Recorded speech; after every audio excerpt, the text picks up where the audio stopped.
시편 3편 1절부터 제가 봉독합니다. 여호와여, 나의 대적이 어찌 그리 많은지요. 일어나 나를 치는 자가 많소이다. 많은 사람이 있어 나를 가리켜 말하기를 저는 하나님께 도움을 얻지 못한다 하나이다.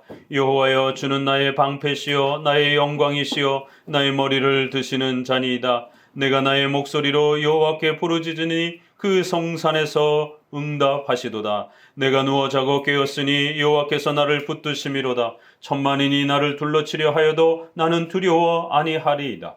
여호와여, 일어나소서. 나의 하나님이여, 나를 구원하소서. 주께서 나의 모든 원수의 뺨을 치시며 악인의 일을 꺾으셨나이다. 구원은 여호와께 있사오니 주의 복을 주의 백성에게 내리소서. 아멘. 시편 3편 8절에 보니 구원은 여호와께 있사오니 주의 복을 주의 백성에게 내리소서. 3편까지 시편이 소개하는 복의 아주 중요한 이 내용을 우리에게 소개하고 싶어서 계속적으로 복에 대한 이 중요한 부분들을 강조하는 것을 보게 됩니다. 오늘은 우리가 시편 3편을 통해서 소개하는 복은 과연 무엇인가? 3편은 그럼 또 어떤 복을 우리에게 좀 더 구체적으로 또 소개하려고 하는지들을 함께 또 배워갑니다. 4장부터 이제 4편부터 넘어가기 시작하게 되면 직접적으로 이제 이러한 복에 대한 그런 선언보다는 이제 여러 다양한 교리들을 또 우리에게 펼쳐냅니다.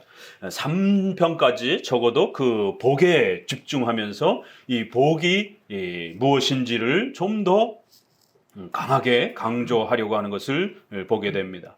오늘 이 3편을 통해서는 섭리가 복이다 라고 하는 제목으로 우리가 함께 또 이 3편이 가르치고자 하는 것은 바로 하나님의 통치와 다스림, 이걸 우리가 교회 용어로 섭리라고 이렇게 표현을 합니다.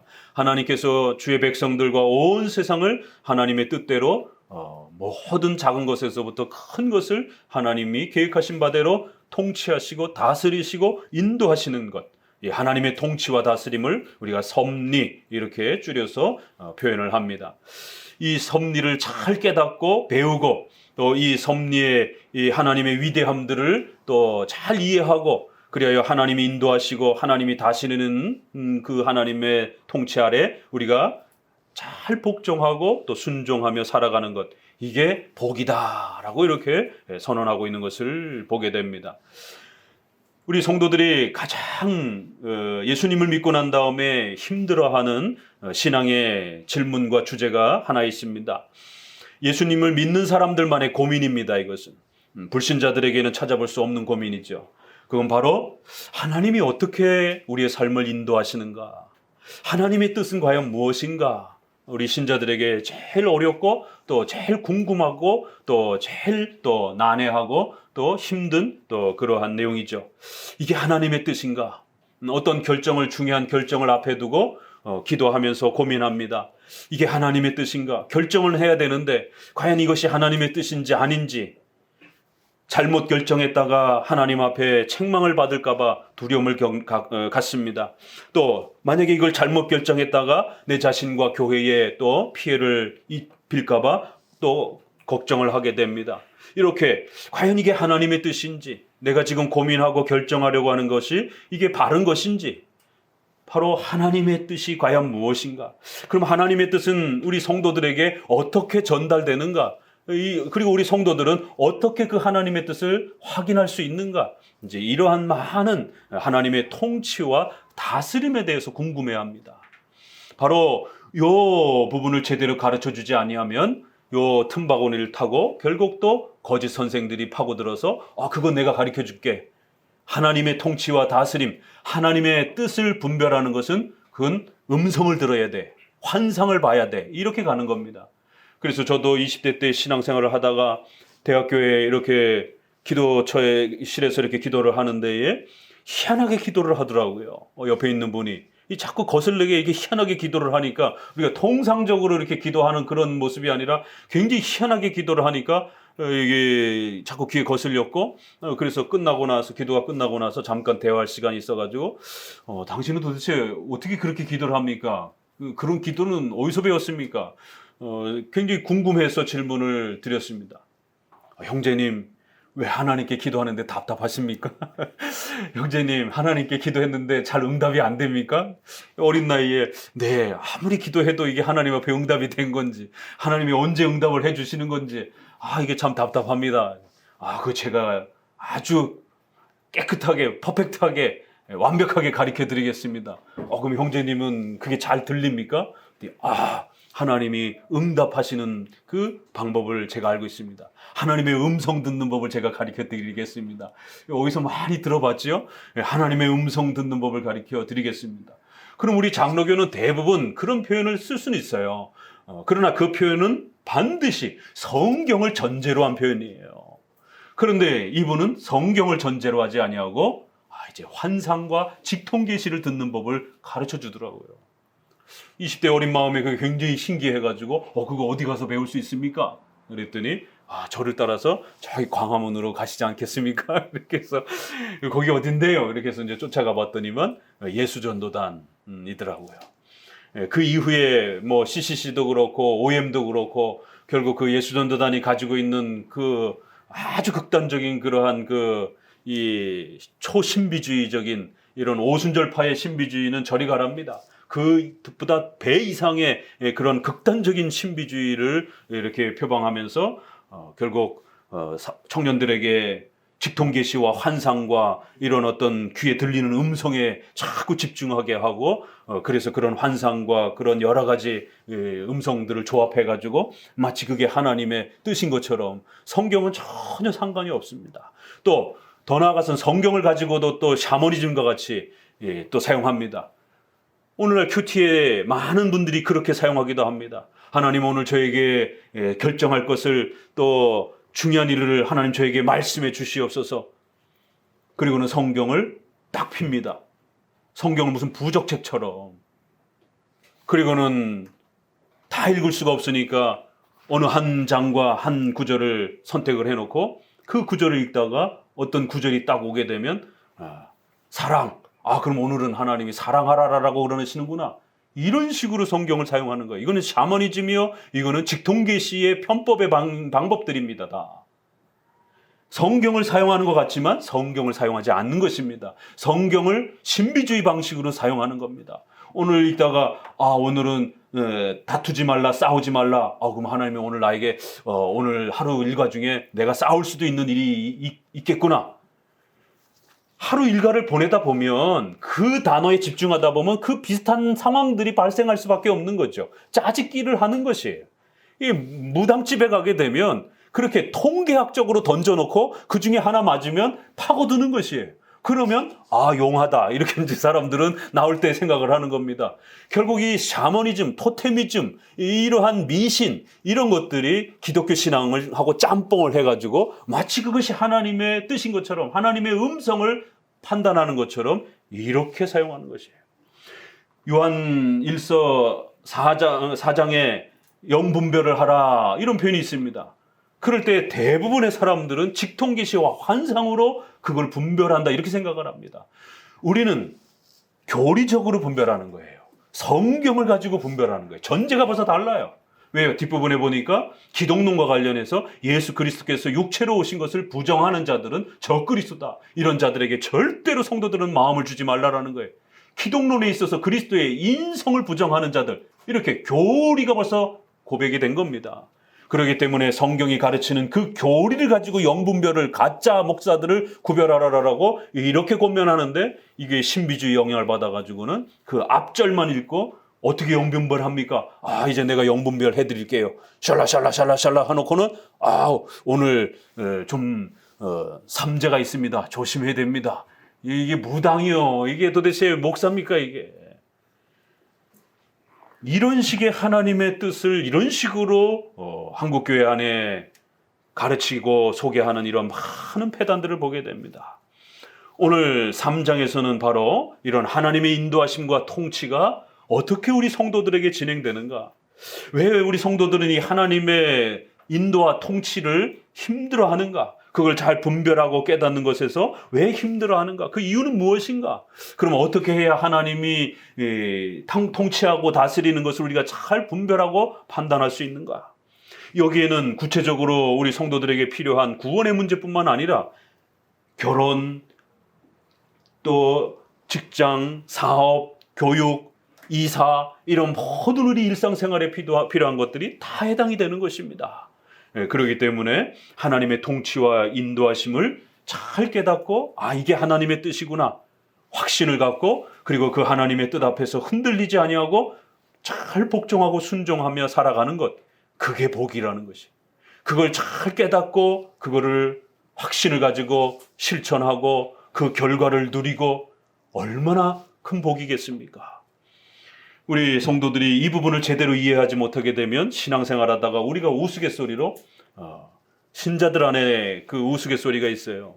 하나님 때문에 스트레스 받는다 이렇게. 그건 하나님이 잘못이 아니라 우리의 잘못 때문에 우리가 하나님의 뜻을 제대로 분별하지 못해서 이 하나님의 뜻을 찾는 것에 너무 힘들다 보니까 스트레스를 받으면서 하나님 때문에 상처받았다, 하나님 때문에 스트레스 받았다라고 하는 이러한 참 이거는 올바르지 않은 그러한 표현인데도 불구하고 신자들만이 겪는 그 고통, 그래서 신앙 때문에 스트레스를 받는, 신앙 때문에 고통을 받는, 이거는 신자들 세계에서 충분히 이해가 되어지는 그런 내용입니다. 답답하니까 더 스트레스를 받는 것이에요. 그러다 보니까 곧 틈바구니를 타고 오순절파와 신비주의자들이 그거 내게 해결해 줄게, 돈만 내놔봐. 그러면 이제 음성 듣는 법, 환상 보는 법, 꿈 꾸는 법, 방언하는 법, 이런 식으로 파고드는 것이에요. 절대로 흔들리면 안 됩니다. 섭리의 인도하심을 우리 장로교가 가르치는 이 섭리를 통해서 이 하나님께서 어떻게 우리를 인도하시고 하나님의 뜻을 우리에게 어떻게 가르쳐 주시는지를, 그럴 때 우리가 성도들이 이 하나님의 뜻에 잘 순종하고 복종하는 것이 얼마나 일반 오순절파의 이러한 직접 계시와 또 환상과 꿈보다도 훨씬 더 강력한 그러한 신앙의 확신과 기쁨을 심어주면서 하나님의 뜻을 아주 분명하게 우리가 또 깨달을 수 있는, 그래야 더 용기와 힘을 줄 수 있는 이 섭리의 이러한 깨달음과 또 실천을 통해서만이 우리 성도들은 이 스트레스와 이 답답함과 이 고통에서 벗어날 수가 있습니다. 그래서 하나님이 인도하시는 것을 더욱 잘 깨닫고 더욱 잘 깨닫다 보면 올바르게 선택하게 되고, 올바르게 선택하게 되면 하나님이 기뻐하시는 일을 선택하기 때문에 또 더 큰 복을 받는 것이에요. 그게 계속 반복되어져 가게 되면 하나님의 뜻을 분별하는 실력이 훨씬 더 성장하고 자라가는 것입니다. 자, 오늘은 바로 그런 하나님의 섭리의 인도함과 통치에 대한 이런 부분들을 왜 복이라고 말하는지 함께 또 배워갑니다. 우리 3장 1절 2절을 먼저 다시 한번 읽어봅니다. 여호와여 나의 대적이 어찌 그리 많은지요, 일어나 나를 치는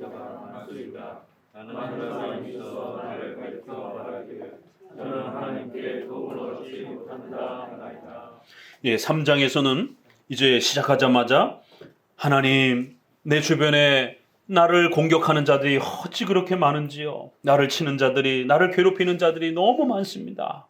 그런데 이게 다른 고통 때문이 아니라 신앙의 문제를 가지고 공격하는 거예요. 많은 사람들이 나를 가리켜 뭐라고 얘기를 하냐면 제 신자라며, 제 교회 다닌다며. 근데 뭐 저래? 왜 저 집은 저렇게 돈도 없고 가난하고, 왜 아픈 사람도 많고, 교회 가면은 병도 낫고 부자가 되고 또 사회에서 승승장구하고 취직도 잘 되고 뭐 그런다며. 일반인들도 기복주의에 물들어가지고 그렇게 전도를 해놨기 때문에 교회만 가면 부자가 되고 이런 것처럼 이렇게 잘못된 오해 속에서, 그러다 보니까 교회를 다니는데도 가난하고 어렵고 힘들고 이러면 교인들을 손가락질하는 거예요. 너는 교회 다닌다며 왜 이렇게 가난해? 너는 교회 다닌다면서 왜 이렇게 힘들어? 이렇게 수많은 손가락질을 하면서 저 사람은 교회를 다녀도 하나님이 안 도와주나 보다. 우리 신자들에게 제일 그 큰 상처되는 말이 뭡니까? 여기 있는 이 말이에요. 저 사람은 하나님이 안 도와주나 봐. 이 말이 우리 크리스찬들에게 얼마나 큰 상처가 되는지 모릅니다. 그래서 절대로 교회 안에 자칫 기복주의로 이렇게 신앙의 기준을 만들어 놓게 되면 마치 물질이, 경제적인 여력이 약한 사람은 하나님 앞에 저주를 받고 책망을 받고 하나님 앞에 도움을 받지 못하는 것처럼, 또 어떤 병이 들게 되면 저 사람은 하나님 앞에 징계를 받았나 봐. 저 사람은 하나님이 안 도와주나 봐. 저도 20대 때에 그렇게 교회의 새벽 예배부터 시작해서 풀타임 사역자처럼 그렇게 교회에 운전하는 사람이 없어서 제가 제일 먼저 고등학교 졸업하자마자 운전면허증을 따가지고 목사님이 담대하게 차부터 사놓으셨어요. 운전을 할 사람이 없는데 운전하기로 했던 사람이 이렇게 준비하다가 결국에는 교회를 이렇게 중단하시는 바람에 차는 덜컥 있고 이제 운전하는 사람이 없는 이런 일이 벌어졌어요. 그래서 안타까워서 제가 먼저 고등학교 졸업하자마자 면허증을 따가지고 교회 새벽부터 시작해서 금요 전부 다 차량 운행을 해드리는 이제 이렇게 열심히 봉사를 했는데도 병이 덜컥 걸려가지고 결국 모든 것이 스톱이 돼야 되나. 그런데 이런 장로교 신앙, 섭리 신앙을 모르니까 성도들이 제일 먼저 차가운 눈으로 쳐다보는 거예요. 눈이 찢어져가지고 찢어진 눈으로 쳐다보면서 아주 그 공격적인 눈빛으로 쟤는 하나님 앞에 무슨 벌을 받았나 봐. 쟤는 하나님이 안 도와주시나 봐. 아니 제가 얼마나 많이 교회를 봉사를 했는데 그러니 저 스스로의 마음에도 하나님의 섭리에 대한 올바른 교리가 세워지지가 않고 배워지지가 않으니까 조건식으로 하나님을 이런 식으로 여태까지 배워왔다 보니까 공로주의적으로 이렇게 여태까지 배워왔기 때문에 내가 열심히 봉사를 했는데도 뭔가 하나님이 나에게 안 갚아주시는 거예요. 그럼 억울하다 생각하는 겁니다. 왜요? 조건식으로 하나님을 이해해왔기 때문에. 오직 은혜, 전적인 부패, 이러한 우리 장로교의 가르침으로 배우지 않았기 때문에 내가 한 만큼 복을 받아야 된다라고 하는 이런 조건식 공로주의적 신앙이었기 때문에 하나님에 대한 억울함, 서운함 이런 부분으로 인하여 엄청난 시험에 들기 시작하는 거예요. 주변 사람들도 그 따가운 눈총으로 쟤는 왜 저런 병에 걸렸지? 아마 무슨 죄가 있나 봐. 아마 숨긴 그런 무슨 죄가 있나 봐. 하나님이 안 도와주시나 봐.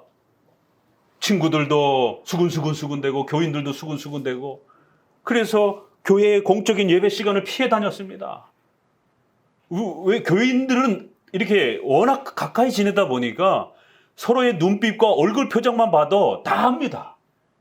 어떻게 쳐다보는지 그 시선, 그러한 압박감이 싫어서 결국 피해 다니고 도망 다니고 기도하는 시간도 새벽 시간 다 끝난 다음에 가서 몰래 이렇게 혼자 기도하면서 하나님 제가 뭘 잘못했습니까? 하나님 왜 안 도와주십니까? 원망 섞인 이런 식의 기도를 그렇게 몰래 가서 기도하고 이렇게 지냈던 어린 시절을 보게 됩니다. 바로 오늘 본문처럼 저는 하나님께 도움을 얻지 못한다. 이게 우리 크리스찬들에게 얼마나 큰 상처가 되는 말인지요. 사탄도 그걸 아는 거예요. 그래서 성도들을 시험에 들려고 하게 되면 바로 이런 식으로 접근해 오는 겁니다. 안 믿는 불신자들을 통해서도 또 신자들끼리도 그런 식으로 수근수근대고 눈빛으로 쳐다보면서 저 사람은 하나님 앞에 도움을 받지 못한가 봐. 기복주의적으로 이렇게 공로주의와 조건주의적으로 신앙을 배워놨기 때문에 물질과 건강함과 사회적 성공이 없으면 마치 하나님이 안 도와주시는 것처럼. 도대체 하나님이 안 도와주신다라는 것을 뭘로 평가를 할 겁니까? 세상 사람들도 그렇고 주변 사람들도 그렇고 결국 의식주로 평가하는 거예요. 돈이 있냐 없냐, 건강하냐 안 건강하냐, 취직이 잘 됐느냐 못 됐느냐. 그래서 서울대, 연대, 고대 나와가지고 현대, 삼성 들어간 애들이 가장 큰 복을 받은 거고 알바하는 애들은 찌질이 복도 없어가지고 하나님이 도와주시지도 않는 거고. 그러니까 알바하는 애들은 하나님 앞에 나와서 이렇게 고백하는 거예요. 하나님, 저는 하나님 앞에 도움을 못 받는 건가요? 나도 예수님 믿는 사람인데. 참 이런 상대적인 이런 비교. 세상에서도 학연지연 혈연에 온갖 가진 자와 못 가진 자로 그렇게 사람을 구별하면서 차별 대우를 하고 그렇게 사람을 가진 것과 못 가진 것으로 배운 것과 못 배운 것으로 그렇게 사람을 공격하고 비아냥하고 조롱하는데 교회 안에서도 여전히 그런 조건신앙, 얼마큼 가졌느냐를 가지고 하나님 앞에 복을 받았느냐 못 받았느냐로 그렇게 평가를 하는 거예요. 이 기복주의 때문에, 신비주의 때문에. 신비주의는 방언해봤어? 아니, 방언도 못 해보고 이런 식이 되는 거예요.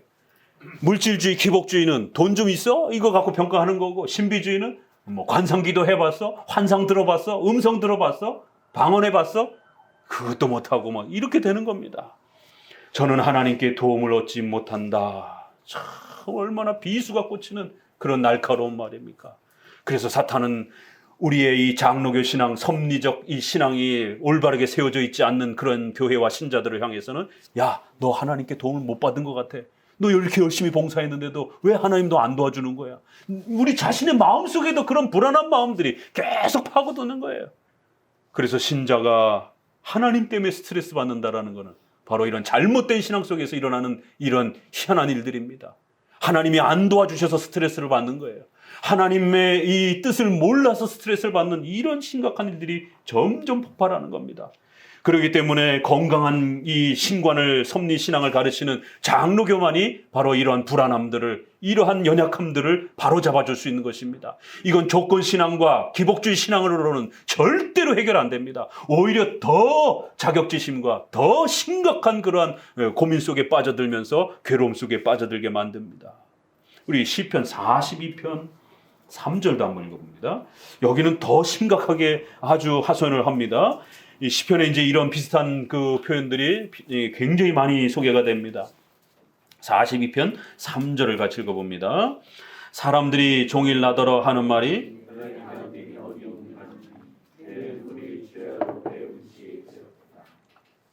계속 동행하여 기쁨과 찬송의 소리를 바라며 저희를 하나님의 집으로 인도하였더니 이제 이 일을 기억하고 내 마음이 상하는도다. 내 영혼아 어찌하여 낭망하며 어찌하여 내 속에서 불안하여 하는고 너는 하나님을 바라라. 그 얼굴의 도우심을 인하여 내가 오히려 찬송하리로다. 내 하나님이 어디 있느냐? 하나님이 너 도와주셨느냐? 그런데 왜 너 이렇게 어려워진 거냐? 하나님이 도와주신다라면 이거 빨리 해결돼야 되는 거 아니냐? 특별히 병을 앓고 있는 이런 분들은 훨씬 더 이런 게 심하죠. 누구는 뭐 안수 받았더니만 금방 고침 받았대. 이래가지고 70년대, 80년대 전국 팔도로 그 환자들이 돈 벌여가면서 시간 벌여가면서 얼마나 전국 산 속에 기도원에 쫓아다니고 그러다가 오히려 막 그 감염된 손으로 막 이 환자 저 환자 만진 손으로 그냥 기도해 준다라고 그러면서 또 안찰 기도라고 하는 희한한 기도를 만들어내가지고 사람을 폭행을 하면서 기도를 하고 그러다가 맞아 죽는 이런 샤머니즘적이고 참 미신과 같은 일들이 7, 80년대에 수도 없이 그렇게 벌어집니다. 지금도 여전히 그 영향이 아직도 있어요. 내 하나님이 어디 있느냐? 내 속에 불안하여 결국 어찌하여 낭망하느냐? 이 어렸을 때는 이 구절을 읽으면서 그럼 도대체 어떻게 해야 하나님 앞에서 이 불안함과 하나님이 나를 도와주시는지 또 내가 필요로 하는 그러한 중요한 이런 결혼, 직장 또 이런 사업 이런 모든 부분에 대해서 하나님이 어떻게 도와주시는 것인지 시편을 보니 그 얼굴을 도우심을 인하여 하나님을 바라보라. 그럼 어떻게 해야 하나님을 바라보는 것인지 문제는 이제 여기 걸리는 거예요.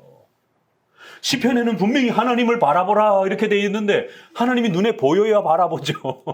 그럼 하나님을 쳐다보라는 얘기인지 도대체 어떻게 하나님을 바라보라는 건지 그 대부분 교회는 이제 이 구절을 어떻게 가르치냐면 기도만이 하라라는 식으로 가르칩니다.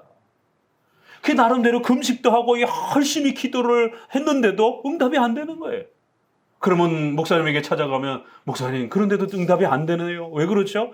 기도가 부족해서 그래요. 더 많이 기도해야 됩니다. 기도가 공로가 돼버리는 거예요. 이런 식이 되는 거예요. 그래서 기도하다가 상처를 받는 거예요. 나는 금식을 하고 막 죽기 살기로 막 이렇게 기도하는데도 응답이 안 되는데 어떤 교회 성도는 설렁설렁 금식도 안 하고 그냥 대충 기도하는 것 같은데도 금방 문제가 해결이 되고 더 상처를 받는 거예요. 도대체 하나님을 바라보고 그 얼굴의 도우심을 바라보는 건 도대체 뭔가 이게 도대체. 이게 압축이 되어 있기 때문에 이걸 풀어내야 된단 말이에요. 시편은 이게 시처럼 압축이 되어서 이게 도대체 무슨 의미인지 어떤 교리를 갖고 있는 건지 이 내용이. 그저 기도만 많이 하는 게 하나님을 바라는 건지 하나님을 얼굴을 환상 속에 쳐다봐야 되는 것인지 바로 이것은 다 섭리 교리를 말하는 겁니다.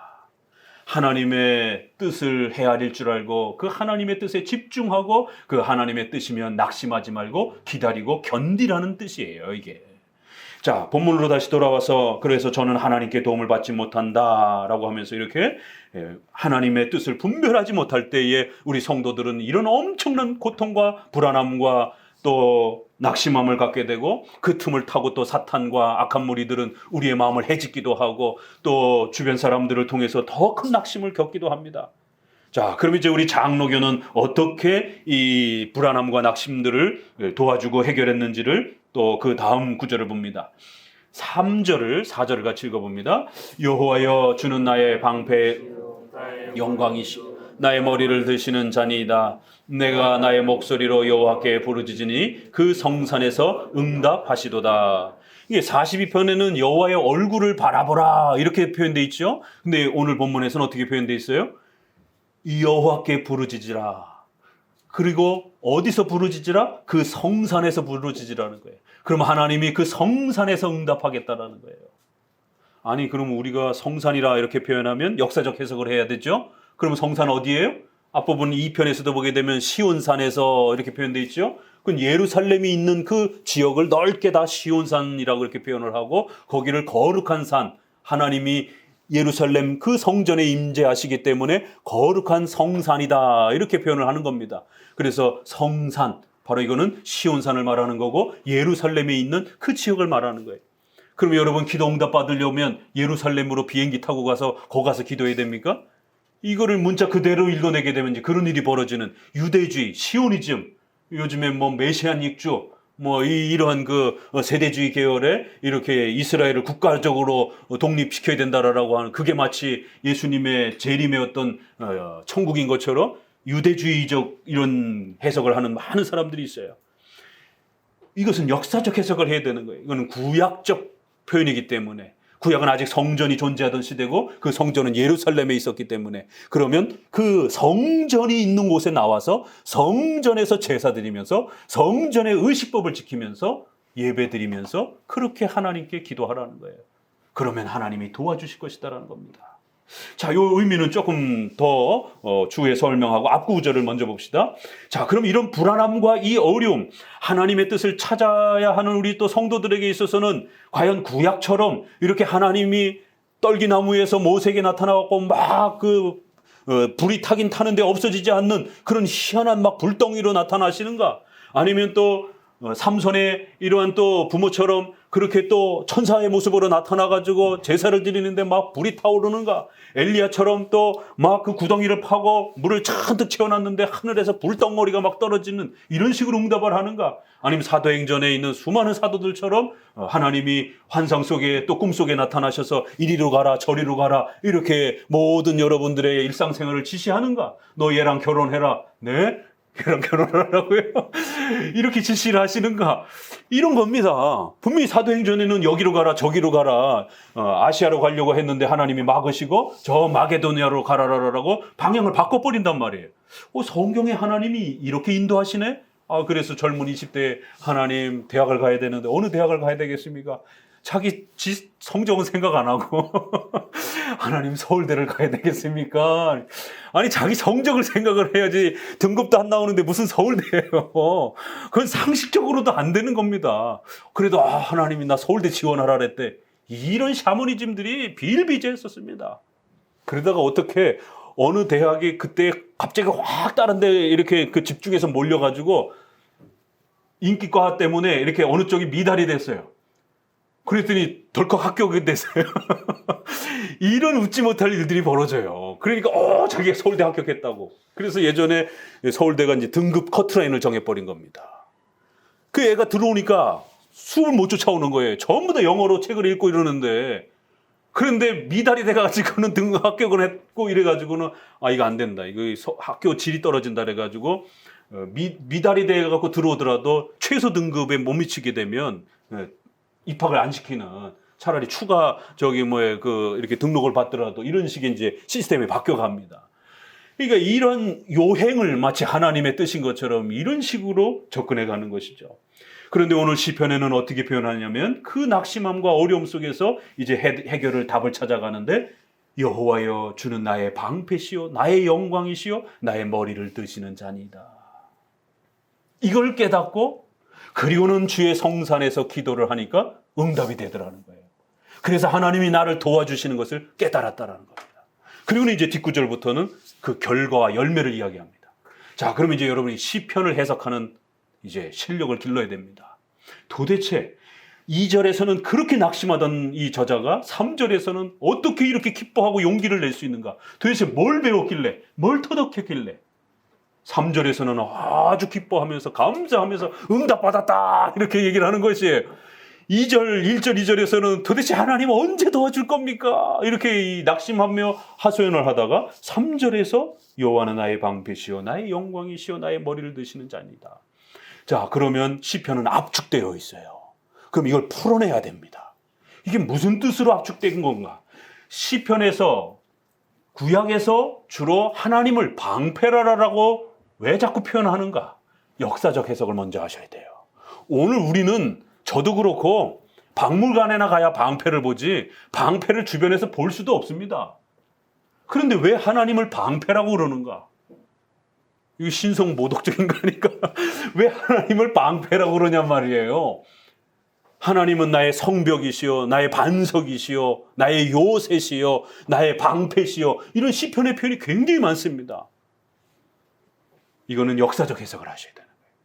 3000년 4000년으로 돌아가서 마차 타고 다니면서 칼과 창을 들고 화살을 쏘면서 전쟁을 하던 그런 시대, 화살이 막 쏟아지는데 그거를 어떻게 막아냅니까? 방패만이 유일한 보호막인 겁니다. 방패만 있으면 어떤 화살들이 날아와도 다 막아낼 수 있습니다. 어떤 적이 쳐들어와도 강력한 성이 있으면 다 물리칠 수 있어요. 그렇죠?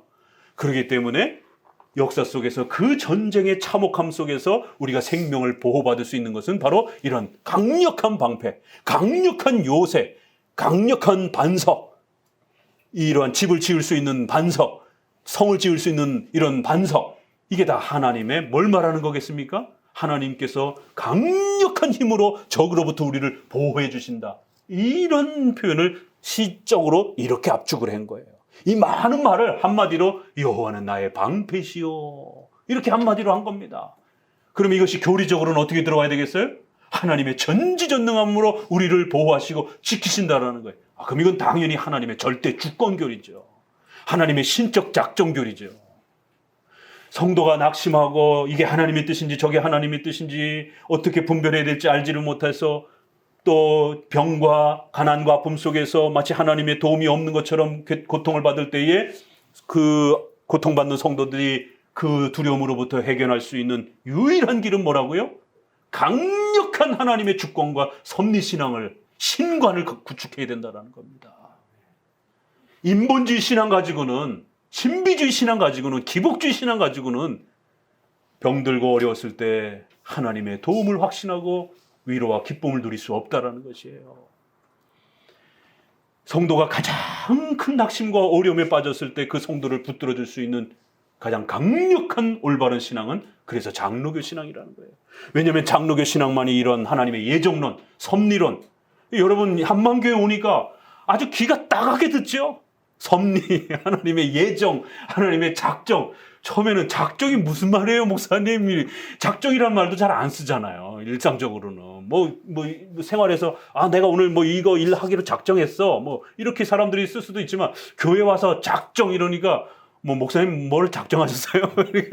작정이라는 말이 신에게 쓰여지게 되면, 영원 전에 하나님이 모든 것을 계획하시고 뜻하셨고 결정하셨고 하나님의 의지 속에서 하나님이 원하는 모든 것을 하신다라고 하는 하나님의 전지전능과 하나님의 절대 주권을 표현할 때 작정, 결정, 뜻 이렇게 표현하는 겁니다. 하나님은 나의 방패시요. 이 한마디 얼마나 든든합니까? 어떤 적이 쳐들어와도 어떤 사탄의 무리가 공격해와도 하나님의 전지전능하심 속에서 하나님이 허락하셔야 움직일 수 있는 거예요. 숨 쉴 수 있는 겁니다. 우리 성도들을 핍박하고 괴롭히는 것도 하나님이 허락하셔야 가능한 거예요. 그게 우리 성도들에게 해가 된다 싶으면 오히려 그 악인을 죽이는 겁니다. 하나님은. 이런 전지전능하신 하나님을 이해해야 된다는 것이에요. 자, 두 번째는 여호와는 나의 영광이시오. 이것도 무슨 말일까요? 하나님이 우리 성도들의 삶의 목표요, 영광이시요, 우리가 사는 이유입니다. 우리 장로교 신자들은 영광이시요 이런 표현 나오면 금방 깨달아요. 이제는 하도 많이 들어가지고. 이건 소유리 문답으로 바로 돌아가는 겁니다. 우리의 삶에, 우리 인간의 제일 된 목적이 무엇입니까? 우리가 태어난 이유가 뭡니까? 우리가 살아가는 이유가 무엇입니까? 우리는 무엇을 위해서 살아야 됩니까? 우리 자신의 욕망과 우리 자신의 가정만을 위해서 사는 것이 아니라 오직 먼저 그의 나라와 그의 의를 구하라라고 하는 하나님을 위해서 살아야 되고, 하나님의 영광을 위해서 우리는 태어났고, 그 하나님의 영광을 드러내기 위해서 우리는 살아가는 것입니다. 방패시오만 너무 강조하게 되면 마치 하나님이 자기만을 위해서 존재하는 것처럼, 하나님이 늘 자기만을 도와주는 것처럼, 이렇게 또 잘못하면 신앙적 이기주의에 빠질 수가 있는 것이죠. 하나님은 우리를 도와주시고 우리를 위로해 주시는 분 맞아요. 그러나 그런 도움과 위로도 내 자신의 배만 채우라라고, 내 가정만 잘 먹고 잘 살라라라고 그렇게 방패요 위로와 힘을 주시는 게 아니라 반드시 최종 목적은 여호와의 영광을 위해서, 우리의 삶 전체가 오직 하나님의 영광을 위해서 그렇게 쓰여지도록 하나님은 우리의 방패가 되어주시는 겁니다. 하나님은 나의 영광이시오. 솔리데오 글로리아. 왜 종교개혁자들이 오직 하나님께 영광을, 그리고 이 다섯 번째 마지막 이 오직 하나님께 영광은 장로교가 훨씬 개혁파가 더 많이 강조한 표입니다. 루터파는 오직 믿음으로 은혜로 구원받고, 이걸 좀 더 많이 강조했고, 장로교는 오직 하나님께 영광을, 이거를 더 많이 강조를 한 겁니다. 그래서 소유리 문답도 아예 그렇게 오직 하나님께 영광을 이렇게 아예 첫 스타트를 한 거예요. 그런데 루터파와 장로파가 이렇게 서로 협조하면서 만들었던 하이델베르그 요리 문답은 사람의 제일 된 그런 목적, 영광 이렇게 가는 게 아니라 사람의 제일 된 위로가 무엇입니까? 약간 그 루터파적인 그런 부분들을 조금 이신칭의와 구원에 대한 부분을 이렇게 좀 더 앞에 세운 겁니다. 그래서 하이델베르그와 소유리 문답이 조금 차이가 있는 것입니다. 하이델베르그는 그 독일 자체 내에서 프레데릭이 너무 루터파와 개혁파가 다투고 싸우기 때문에 두 파를 화합시키기 위해서 멜랑이톤의 제자인 우르시누스와 칼빈의 제자인 올레비아누스, 이렇게 딱 두 사람을, 이렇게 각 파의 대표되는 사람을 세워서 하이델베르그 요리문답을 작성한 겁니다. 물론 나중에 우르시누스도 이제 더 칼빈파 쪽으로 돌아옵니다. 아예. 이렇기 때문에 나의 영광이시오, 이 표현이 무엇을 뜻하는지, 이것도 역시 신관인 겁니다. 하나님을 위해서, 하나님의 그 전지전능하신 그 하나님을 위해서 우리가 살고 존재하는 것입니다. 자, 세 번째, 나의 머리를 드시는 자니이다. 이 머리를 든다는 건 과연 뭘까? 왜 시편 저자가 머리를 든다 이렇게 표현했을까? 이건 또 역사적 해석을 해야 되는 겁니다. 주로 어느 때 머리를 들지 못하고 이렇게 머리가 쭉 떨어집니까? 낙심하고 힘들고 괴로울 때, 그렇잖아요. 힘들면 벌써 머리가, 어깨가 축 처지고, 이러한 고대의 역사 속에 지금도 그렇지만 사람이 힘이 들면 그렇게 머리가 축 처지는 거예요. 그럼 우리가 일상생활에서도 제발 머리 좀 들어 이렇게 표현할 때 그게 뭐 머리 들으란 얘기가 아니잖아요. 마음을 좀 다잡어, 용기를 내, 이런 표현이듯이 역시 고대에도 낙심되고 좌절하고 모든 것이 마치 포기된 것처럼 그렇게 좌절하고 낙심되었을 때 우리의 마음을 위로하시고 다시 용기를 내고 다시 힘을 낼 수 있도록 우리를 그렇게 도와주시는 분이라는 거예요. 그래서 세 번째는 좀 더 우리의 구원과 우리의 삶을 도와주시는 하나님의 위로의 이러한 부분들이, 그래서 전지전능하심, 또 하나님의 영광, 또 그 다음에 하나님께서 우리에게 은혜와 사랑을 베푸시는 하나님의 사랑, 이 신론의 속성론들이에요. 이게 다 우리가 소유리 문답 사문의 137 법칙, 하나님은 영이시니 무한불변 영원한 절대적인 속성, 그리고 자비와 사랑과 인자와 선하심, 이런 보편적인 또 그러한 7개의 속성이 소유리 문답에서는 그렇게 11가지 속성이 소개가 됩니다. 여기는 3가지 속성으로 그걸 줄여가면서 전지전능하신 하나님, 또 사랑의 하나님, 그 다음에 영광이라고 하는 이런 3가지를 소개하면서 하나님을 바르게 깨달으면 해결할 수 있다는 거예요. 특별히 이제 우리 장로교에서는 웨스트민스터 신앙고백의 2장의 하나님의 그 자존성, 전지전능하신 하나님, 삼위일체, 3장에는 하나님의 신적 작정, 그 다음에 5장에는 하나님의 섭리.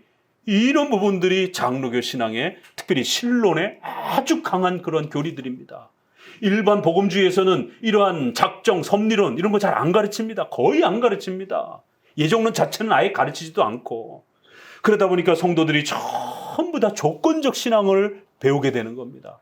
그러나 우리 장로교는 신본주의적인, 신중심적인, 은혜 중심적인 이러한 방식으로 신앙을 가르쳐내는 것이, 이 시편에서도 이렇게 방패, 영광, 또 그 다음에 위로시여 이렇게 표현합니다. 자, 우리 어디를 보시냐면 주보에 있는 그 부분을 이제 보십시다. 5장에 있는 부분들을 보시게 되면 웨스트민스터에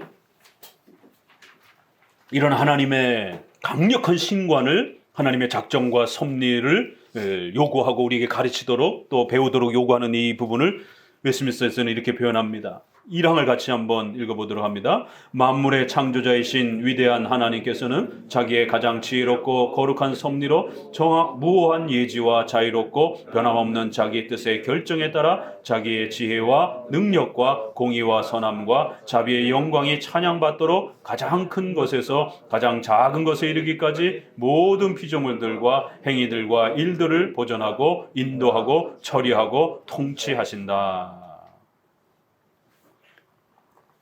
5항에는 이렇게 표현되어 있습니다.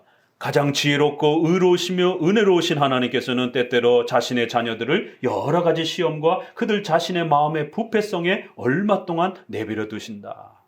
하나님께서는 우리 성도들이 죄와 싸워가도록, 또 그 죄를 짓지 않도록, 또 죄를 지었다라면 하나님 앞에 철저히 반성하고 회개하고 돌이킬 수 있도록 때로는 여러 가지 어려운 고난의 시간들을 허락하신다라는 거예요. 하나님이 안 도와주셔서 고난이 우리에게 주어지는 게 아니라 오히려 하나님이 우리를 도와주시려고 고난을 허락하신다라는 거예요. 왜? 그 고난이 있음으로 인해서 우리가 얼마나 연약한 자인지를 깨닫게 되고, 내 힘으로 살 수 있는 게, 인생이 내 힘대로 되는 게, 내 생각대로 되는 게 아니다라는 거를, 우리 한 10살까지만 살아봐도요, 10대 아이들이 야, 인생이 마음대로 안 되는구나. 집안에 뭐 좋은 일을 계획했다라고도 해도 집안에 갑자기 무슨 일이 생겨서 그 하고 싶은 일을 못하기도 하고, 또 돈이 없어서 못하기도 하고, 이런 이 10대, 20대만 살아봐도 자기가 하고 싶은 대로 마음껏 되지 않는다는 것. 아, 누구나 다 서울대, 뭐 연대, 고대 가고 싶죠. 그러나 또 타고난 또 이러한 또 학문적 지식이 연약한 또 이러한 아이들은 중고등학교 시절을 지내보니까 마음은 서울대 가고 싶은데 자기 인생이 또 학문적인 그러한 능력이 안 되는 걸 또 경험하는 것이, 이렇게 짧은 인생을 살아도 우리가 계획한 만큼, 내가 원하는 만큼 인생이 되어지지 않는다라는 것. 그래서 우리 힘으로 사는 게 아니다라는 것을, 또 이런 죄의 이러한 부분이 얼마나 무서운 것인지를 깨닫도록, 그래서 하나님을 더 의지하도록 우리 안에 고난의 이 아픔들이 주어지는 거예요.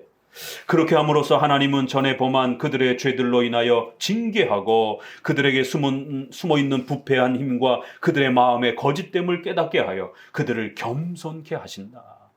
그래서 여러분들, 우리 신앙 고백서를 적어도 1년에 서너 번씩은 반복해서 계속 읽으셔야 돼요. 이런 문장을 반복해서 읽으셔야 됩니다.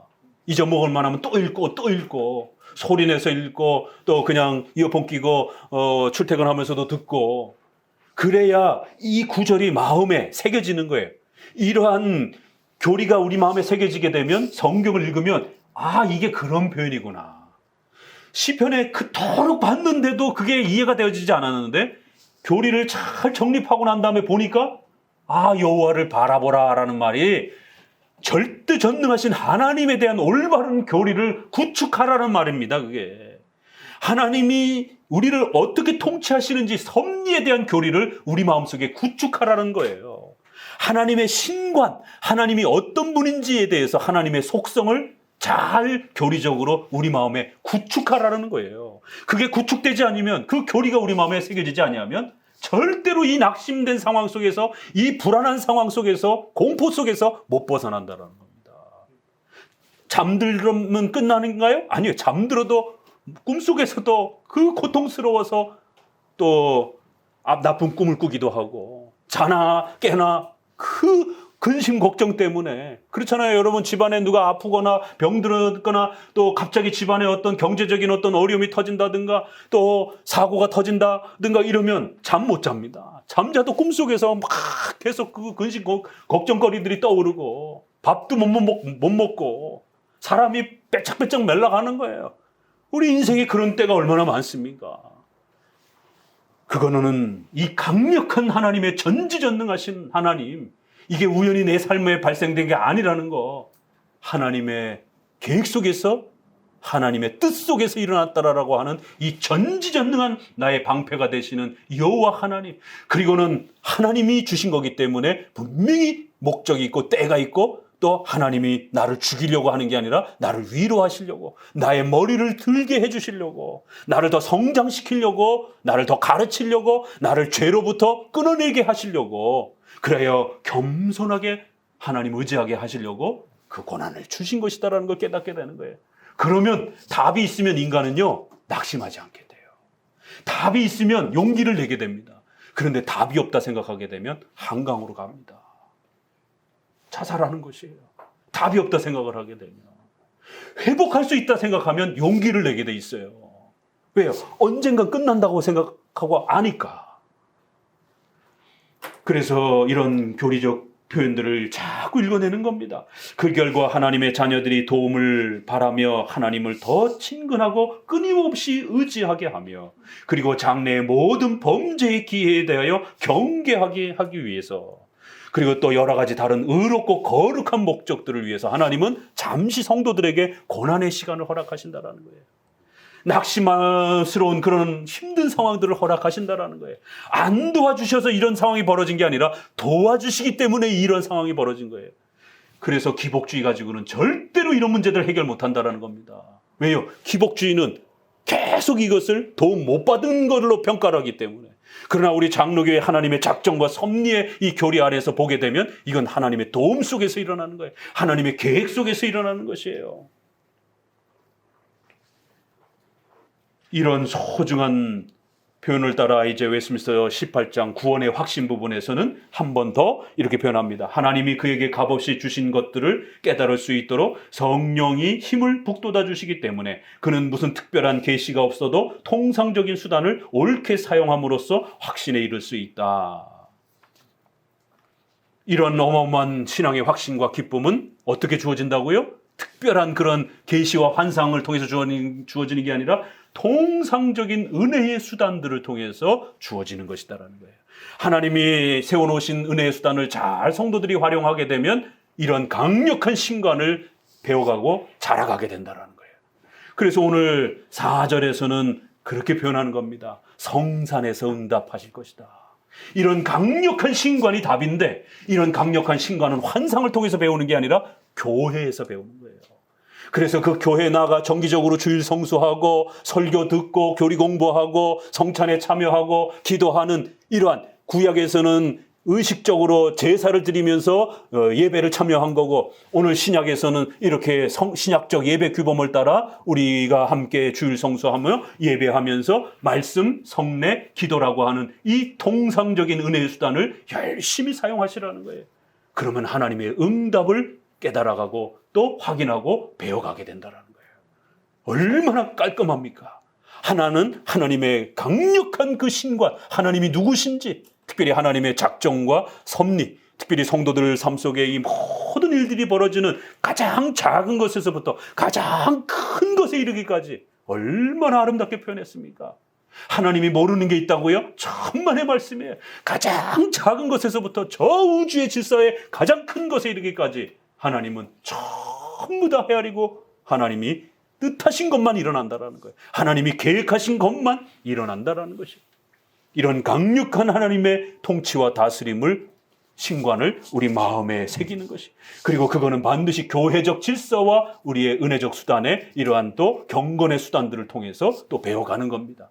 이 두 개가 조화를 잘 이루게 되면 하나님이 우리 성도들의 통치하시고 다스리는 방법들을 이러한 섭리적 신앙을 통해서 배워가게 된다는 것이에요.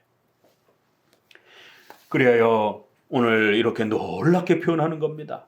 자, 이제 또 그 다음을 넘어가 봅니다. 자, 그러면은 5절을 6절 같이 읽어봅니다. 내가 누워 자고 여호와께서 나를 붙드심이로다. 천만이 나를 둘러치려 해도 나는 두려워하리라. 예.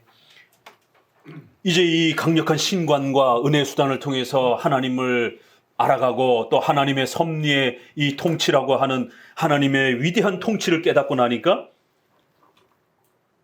바로 그 열매가 어떻게 나타납니까? 실에서 이렇게 나타나는 거예요. 뭐 많은 설명 필요 없어요. 아, 잘 잤다. 이런 표현이 이게 시기 때문에 근심 걱정 다 털어내고 아주 푹 잤다 이렇게 얘기를 하는 거예요. 근심 걱정이 가득 차면 잠을 못 자는 겁니다. 빼짝빼짝 말라가고 얼굴이 시커매져가고 소화도 안 되고 그러다 보면 병들고. 하나님께서 내 삶에 이 고난과 어려움이 하나님의 계획 속에서 일어났구나. 그러면 하나님이 인도하시는 것, 하나님이 또 살피시는 방식 속에서 또 이것이 해결될 거예요. 하나님의 섭리의 계획과 인도하심 속에서 이 일들이 진행되고 있는 것이에요. 그걸 알고 나니까 잠을 잘 수가 있더라는 거예요. 그래서 자고 깨고 이게 아무것도 아닌 것 같은데도 우리 안에 인간에게 근심 걱정이 이제 들어오기 시작하게 되면 잠 못 잡니다. 밥 못 먹습니다. 일상생활 속에 그렇게 늘 하던 것들인데도 불구하고 집안에 누가 아프다든가 또 이 코로나 때문에 또 이렇게 갑자기 또 주사를 맞았는데 또 어떤 어려움이 온다든가 또 뭐 우리 수시로 뭐 일어날 수 있는 교통사고가 발생될 수도 있고 얼마나 근심 걱정들이 많습니까? 네, 하나님의 주권 아래서 하나님의 이 섭리적 통치를 이해하고 배우게 되면 잠을 잘 수가 있는 거예요. 내일 어떻게 될지 모릅니다, 우리는. 하나님의 전능하심 속에 맡기고 잠을 잘 수 있는 것이에요. 성도 여러분, 너무 그 근심 걱정 속에서 마치 하나님이 안 도와주셔서 여러분의 삶이 지금 이 나락으로 떨어져서 이 고통 속에 있는 것처럼 그렇게 절망하시면 안 된다는 거예요. 어느 성도는 좀 평안한 성도가 있어요. 또 어떤 성도는 지금 잘 나가고 있는 성도가 있어요. 그렇지만 어떤 성도는 아주 지금 막 눈물 젖은 빵을 먹으면서 밑바닥을 막 헤매고 있는 성도들이 있어요. 조금 지나면 또 이게 순서가 다 재편됩니다. 그래서 밑바닥에 있는 성도가 잘 나갈 때가 있어요. 또 잘 나가던 성도가 밑바닥으로 내려와가지고 눈물 펑펑 흘릴 때가 있어요. 고린도서에 보니까. 그래서 성도들의 지체가 교만하지 말고 잘 나가고 있는 사람들이 어려운 사람 도와주고 서로 기도하면서 평균케 하려 함이라. 죄와 싸워가야 되는 건 누구나 다 싸워가고 배워가야 되는 거기 때문에 잘 나가는 사람은 자기가 잘 나갔기 때문에 잘 나가는 게 아니라는 거예요. 잠시 평안을 열매를 맛보게 하신 것이에요.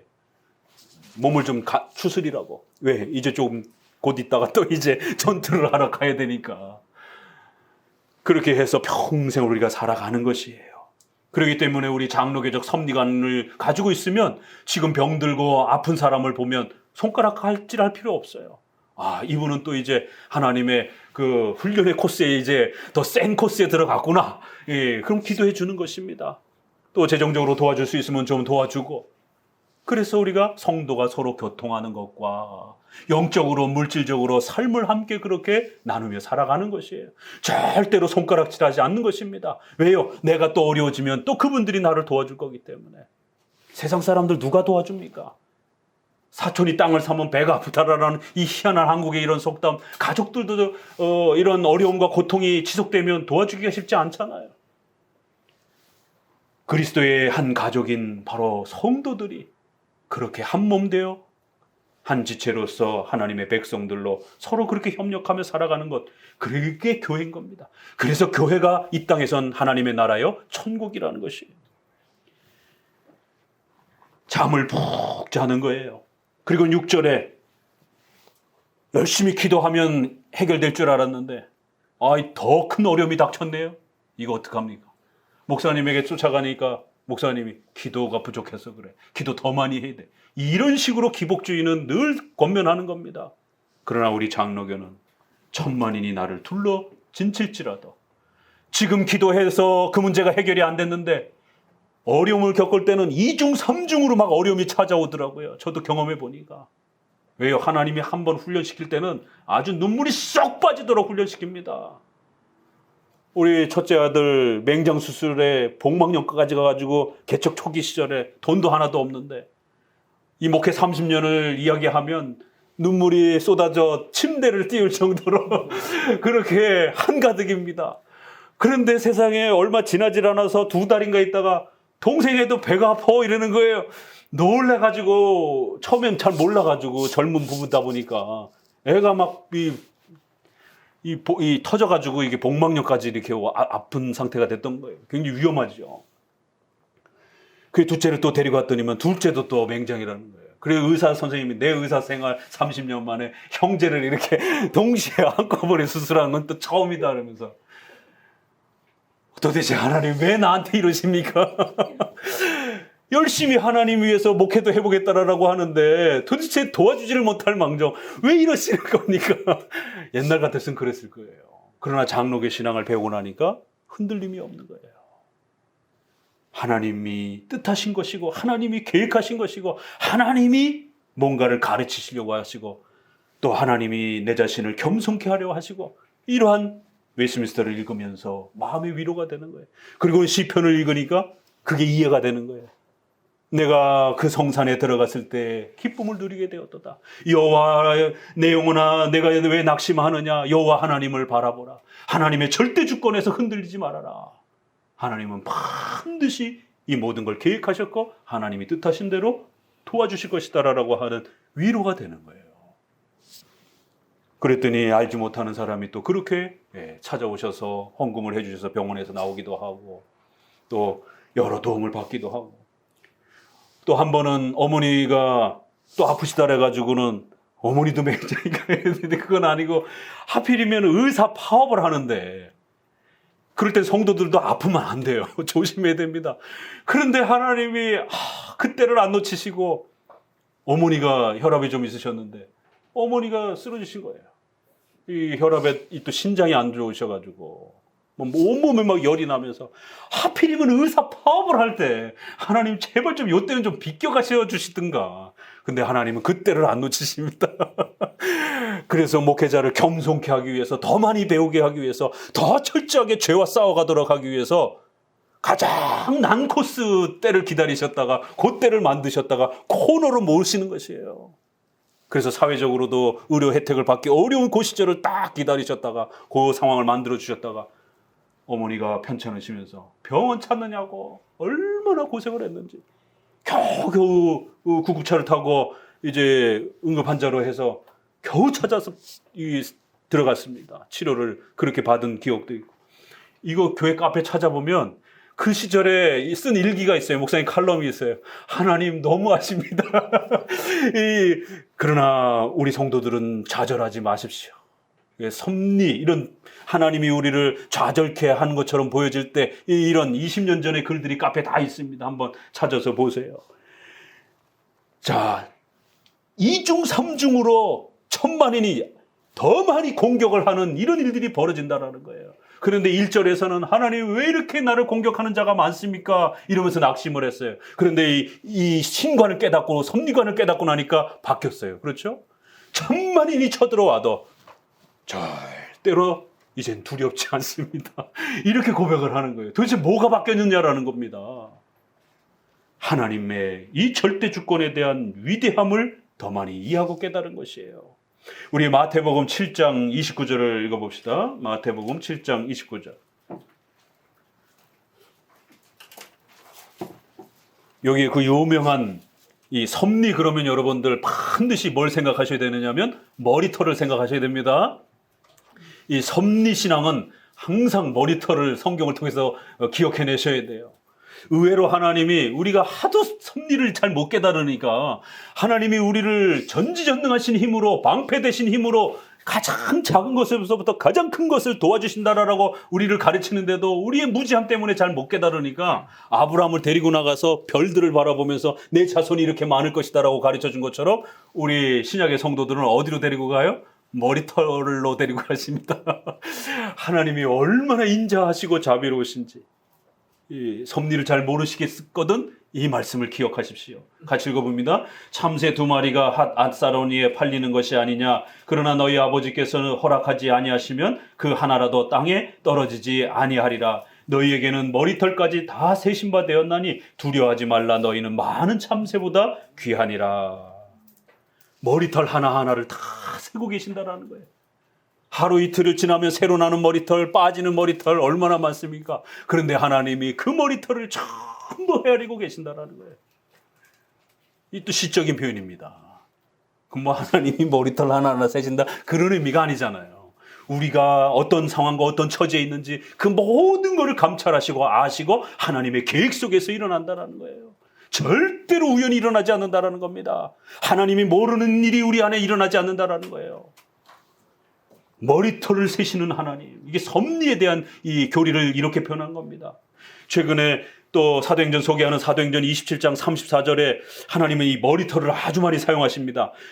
바울이 로마로 가는 마지막 여행에서 풍랑을 만났을 때 음식을 먹으라 권하노니 이것이 너희를 구원을 위하는 것이요 너희 중 머리털 하나도 잃을 자가 없느니라. 바울에게 약속하셨던 대로 그 확증을 너희들 가운데 머리털 하나도 손상되지 않을 것이니까 걱정하지 말고 밥 먹으라라고.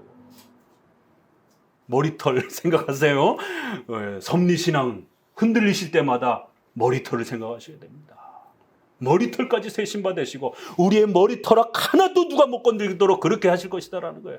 왜 우리가 우리 일반 표현에 그런 비슷한 표현 있죠? 털끝 하나라도 건드리면 가만두지 않겠어. 이런 표현들이 우리 일상생활에서도 그 아주 의지를 그렇게 표현할 때 우리가 털끝 하나 이렇게 표현하잖아요. 이게 이제 역사적 해석을 하게 되면 우리 성도들 털끝 하나 건드리지 못하도록 하나님이 그렇게 보호해 주시겠다라는 거예요. 든든해요, 안 든든해요? 정말 든든한 것입니다.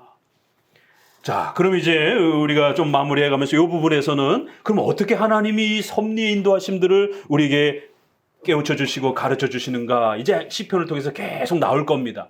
오늘 첫 장에서는 그 섭리의 이 중요성만 이렇게 이제 던져 놓는 거예요. 그리고는 이제 시편 이후로 계속 비슷한 표현이 나옵니다. 오늘은 여러분에게 이 부분에서 추가적으로 그래도 기본적인 건 좀 아셔야 되니까 도움을 드리기 위해서 이 섭리의 구체적인 분별의 원칙, 4원칙을 좀 기억하셔야 됩니다. 이건 항상 우리가 교리적으로 반복하셔야 됩니다. 하나님의 섭리는 어떻게 다스려지고 통치되어지는가? 우리 장로교인들은 성경을 통해서 배워가는 거예요. 그러면 성경에는 신앙과 관련해서 7대 교리, 이거 귀가 아프게 들었던 거예요. 윤리와 관련해서는 십계명. 그러니까 하나님이 우리를 어떻게 다스려 가시는지 그걸 우리가 어떻게 분별합니까? 선지자들처럼 사도들처럼 직통계시로 우리를 하나님의 뜻을 가르치는 게 아닙니다. 오늘 우리 시대에게는 성경을 통해서 가르치는 거예요.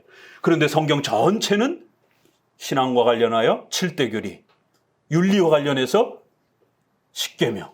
이 기준에서 벗어나면 안 됩니다. 하나님이 스스로 정해놓은 기준이에요. 이게 하나님의 뜻이다라고. 그래서 이 기준을 따라서 하나님은 다스려 가시겠다라는 거예요. 이 기준을 벗어나면 징계를 받는 겁니다.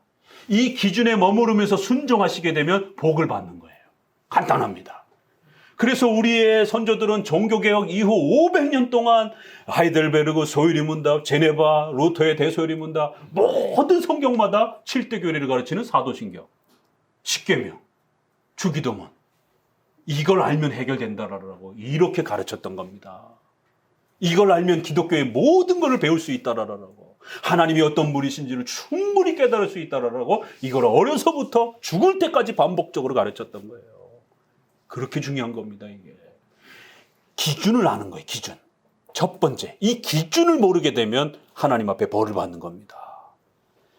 성도도 이 기준을 모르게 되면 징계와 책망을 받게 되는 거예요.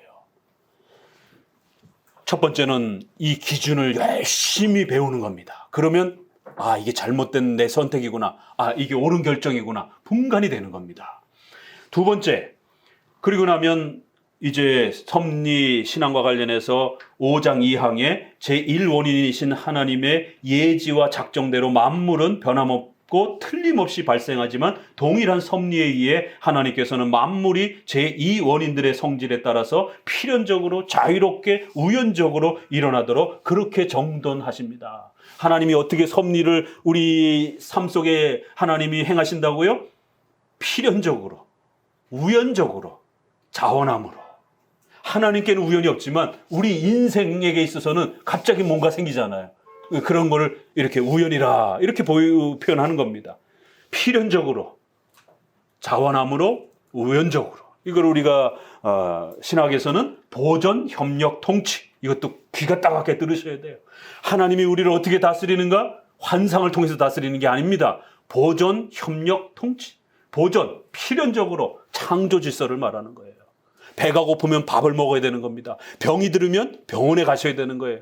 공부를 하려면 기도도 해야 되지만 학교를 통해서 공부, 교육을 받아야 되는 거예요. 이런 우리의 사회 질서를 통해서 주는 유익을 통하여 하나님이 우리를 다스려 간다는 거예요. 돈이 부족하면 열심히 일을 해야 되는 겁니다. 하늘에서 양식이 뚝뚝 떨어지는 게 아닙니다. 보존, 필연적으로, 그 다음에 우연적으로, 통치. 갑자기 하나님이 사고가 난다든가 병이 든다든가 어떤 위험한 일들을 우리에게 허락하셔서 우리가 꼼짝도 못하게 스톱시키는 거예요.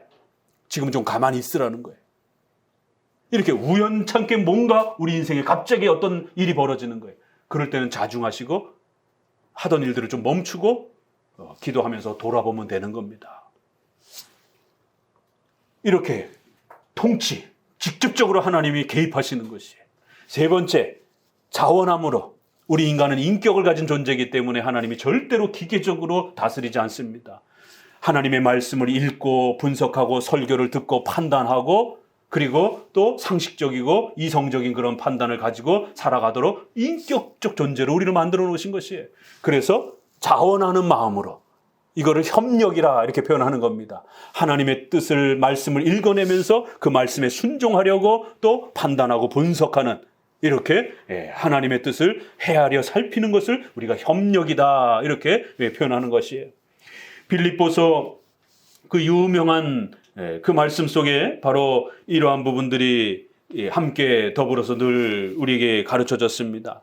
하나님은 자신의 기쁘신 뜻을 우리 마음에 소원을 두고 일하신다라고 하는, 하나님이 절대로 강제로 막 기계처럼 우리를 끌고 가시는 게 아니라 여러분이 가정을 꾸리려면 여러분의 마음속에 좋아하는 사람을 선택하도록, 여러분이 사랑하는 사람과 선택하도록, 그러나 주 안에서 결혼해야 된다라고 하는 이 하나님의 뜻이 여러분의 마음속에 또 사랑이라는 것이 싹 터서 이렇게 펼쳐지도록 이끌어 가시는 것이, 그걸 우리가 협력이다 이렇게 표현을 합니다. 자, 그래서 보존, 협력, 통치, 필연적으로 자유롭게 우연적으로 이러한 방식을 사용하시는 것이. 그래서 두 번째로는 일반 은총 아래에서 의식주와 관련된 모든 이런 부분들을 우리의 이성과 합리적인 우리의 판단을 가지고 하나님의 말씀을 분석하고 또 여러분 우리 주변에 있는 그런 의식주의 일반 은총의 이런 사회 제도와 질서들을 잘 분석하고 결정하는 것입니다. 첫 번째는 7대 교회의 10계명, 두 번째는 일반 은총을 사용해서 보존, 협력, 통치라고 하는 이러한 일반적 삶의 질서들을 잘 헤아리는 것입니다.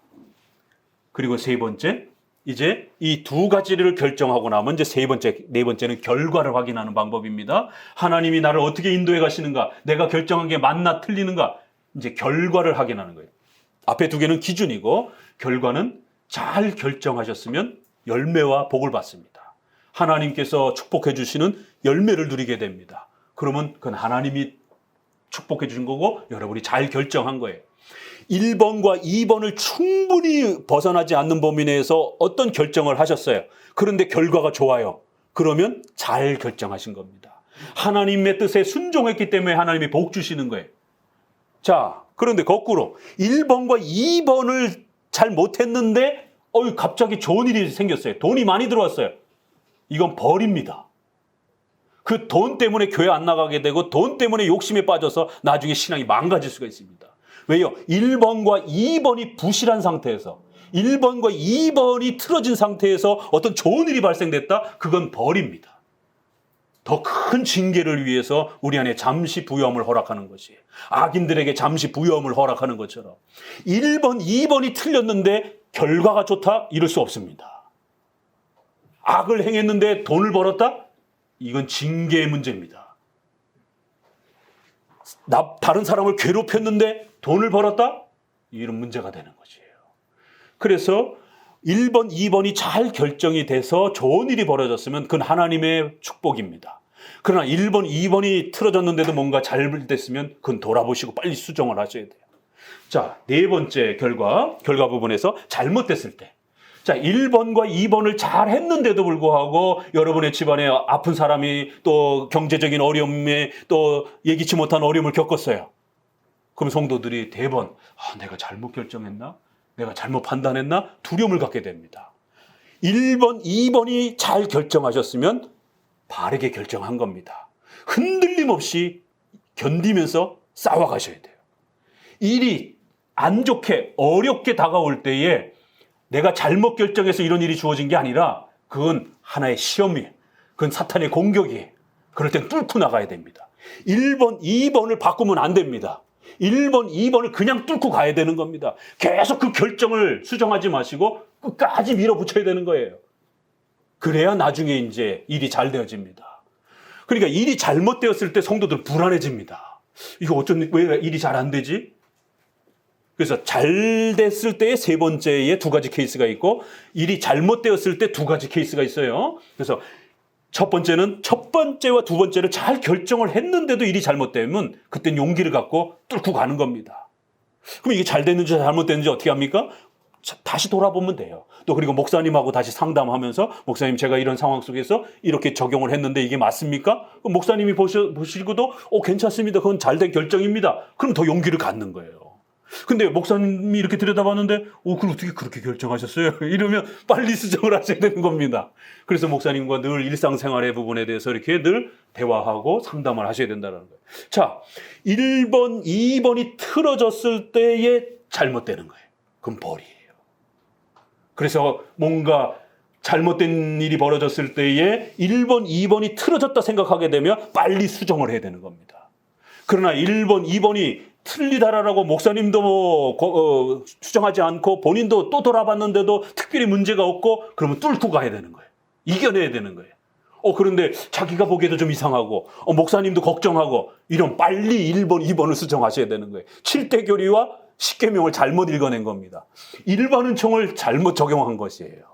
꼭 기억하셔야 됩니다. 오늘은 이제 원칙만 가르쳐드리고 앞으로 계속 이 부분이 시편에 끝도 없이 많이 나오기 때문에 구체적으로 더 설명을 드릴 겁니다. 자, 최근에 주식과 관련해서 이런 많은 그 경제적 어려움들을 사회적으로 어려움이 겪지 않습니까? 우리 크리스찬들이 주식은 은행을 사용하듯이 불법은 아닙니다. 그런데 성도들이 기도하고 종목을 딱 선택을 해가지고 그다음부터 하나님 도와주세요 이러면 안 되는 겁니다. 주식은 불법은 아니에요. 은행도 불법이 아닙니다. 그러니까 7대 교리와 10계명에 어긋나지 않아요. 할 수 있어요. 그렇지만 두 번째, 공부해서 결정하셔야 되는 거예요. 이런 주식이나 이런 고위험 상품을 공부도 안 해놓고 일반은총이 경제 공부도 안 해놓고 그저 기도만 하고 그냥 뽑기 하듯이 그냥 아무거나 팍 뽑으면 반드시 실패합니다. 엄청난 경제적 손해를 보게 되는 거예요. 두 번째, 공부하셔야 되는 겁니다. 일반은총적으로 경제 공부들을 철저히 열심히 하셔야 되는 거예요. 그래서 결과가 좋으면 하나님이 그 수단을 통해서 여러분에게 재정적인 복을 주시는 겁니다. 이렇게 적용하는 겁니다. 자, 청년들 결혼을 해야 되는데 당연히 주 안에서 결혼을 해야 된다. 그러면 두 번째, 우리 주변에 좋은 첫 번째 조건을 가지고 있는 좋은 청년들이 있으면 데이트를 하셔야지 기도만 하고 있으시면 안 되는 겁니다. 그래서 남자들은 더더구나 좀 용기를 내세요. 커피 한잔 하자고 마음에 드는 자매들이 있으면 커피 한잔 합시다. 데이트를 해야 결과가 나타나는 것이지 이 두 번째 거를 빼먹으면 왜요? 웨스트민스터 신앙고백에 사망의 하나님은 섭리 부분에 수단을 사용하십니다. 이 보존협력 통치가 수단인 겁니다. 그래서 데이트를 하고 밥도 먹고 교제도 하고 대화도 나눠보는 거예요. 그러면서 결과를 기다리는 겁니다. 그러면서 선택하는 겁니다. 취업과 사업을 하시는 분도 마찬가지예요. 교회적으로 불법적인 건 안 됩니다. 합법적인 거면 두 번째, 사업 준비를 위해서 또 가게를 오픈한다라고 하면 일반 사람들도 1년, 2년씩 가게 오픈하려고 하면 마케팅 시장 조사를 하잖아요. 시장 조사 없이 했다가 다 망합니다. 크리스찬들도 일반은총을 사용하셔서 창조 질서와 필연적인 질서를 사용하셔서 마케팅 시장 조사를 하셔야 되는 거예요. 그렇게 해서 결과가 좋으면 그건 복이에요. 근데 이거를 일반은총을 등한시했어요. 그러면 반드시 결과가 나쁩니다. 1번을 소홀히 불법적인 거를 사용했어요. 결과가 반드시 망합니다. 이게 하나님의 통치 방식인 것이에요. 네 가지 꼭 기억해 두시기 바랍니다. 자, 이제 마무리를 이제 해갑니다. 7절을 같이 읽어봅니다. 여호와여 일어나소서 나의 하나님이여 나를 구원하소서 주께서 나의 모든 원수의 뺨을 치시며 악인의 일을 꺾으셨나이다. 이렇게 섭리적인 하나님의 역사는 또 시간과 때를 우리가 기다릴 줄 알아야 된다는 것이.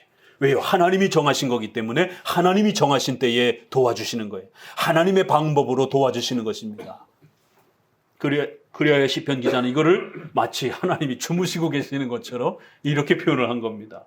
시편 44편 23절에도 주여 깨소서 어찌하여 주무시나이까 일어나시고 우리를 영영히 버리지 마소서 어찌하여 주의 얼굴을 가리우시고 우리 고난과 압제를 잊으시나이까. 이렇게 섭리란 시간과 때가 필요한 겁니다. 하나님이 정하신 만큼 고난과 어려움의 시간들이 또 우리에게 채워져야 되는 거예요. 그래서 시편 기자는 마치 이것이 하나님이 주무시는 것처럼 이렇게 하나님이 안 도와주시고 모른 척하는 것처럼 이럴 때가 있다라는 거예요. 그러한 또 섭리의 시간과 때를 반드시 채워야 되는 겁니다. 여호와여 일어나소서 여호와여 이제는 도와주실 때입니다. 이렇게 요청하는 이런 기도를 통하여 하나님의 섭리의 때를 이렇게 간구하는 것을 보게 됩니다. 자, 우리 8절을 읽어봅니다. 구원은 여호와께 있사오니 주의 복을 주의 백성에게 내리소서.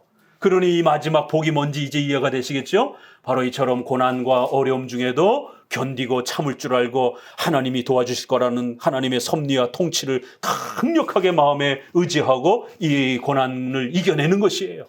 그리고 낙심하지 않는 것입니다. 이런 하나님의 통치와 다스림을 통하여 우리가 하나님 앞에서 살아가는 것, 이것을 구원이라 이렇게 표현했고 이런 모든 통치와 역사가 전부 다 하나님께 있다라는 거예요.